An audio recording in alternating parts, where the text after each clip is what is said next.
Good morning, welcome to the PFA Training Center. This morning we've got some firefighters that are going to do a workout together and demonstrate an air conservation technique called wheel breathing. What they're going to do is work in teams of two. They're doing some functional fitness that's including some of our basic skills, ladder throws, forcible entry, dummy drags, and tower laps with objects that we might be carrying up or down the stairs to get their heart rate up and get their SCBA down to a vibra alert where they can start practicing their wheel breathing.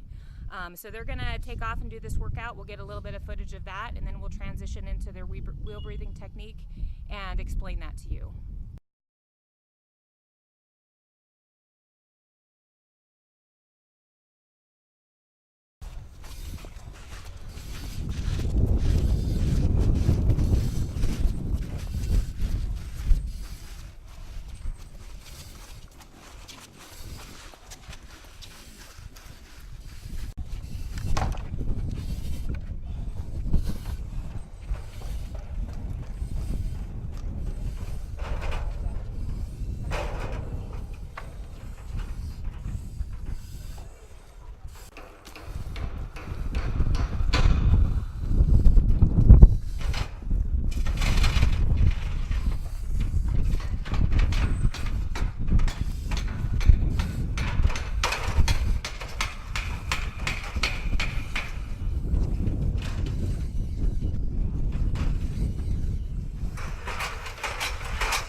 All right, so these guys are demonstrating wheel breathing. They've done about 10 to 15 minutes of hard work in their SCBA.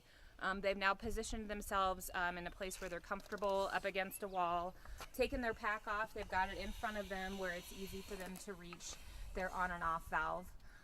And essentially what they're doing is they're turning their bottle on and off while they take a breath. So they'll turn it on, just cracking it slightly to keep from activating their vibra alert. Take a quick breath and then shut it off until they need to take a breath again.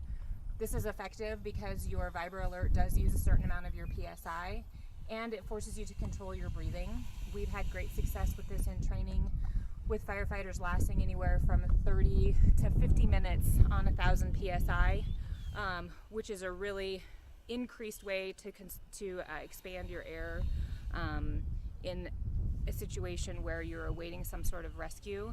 Obviously we have other techniques we can use as well, such as hum breathing or skip breathing, but I don't think they are nearly as effective in the air management that we're seeing with this technique.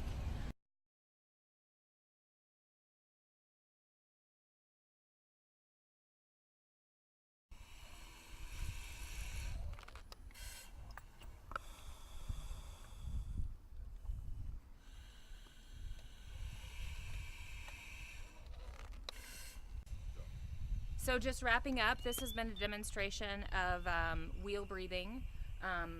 Obviously, our goal is to avoid being in situations where we would need to use this. But in the event you find yourself in a situation where you have to conserve your air in an IDLH atmosphere awaiting rescue, this is a great way to increase that time frame that you have before you run out of air.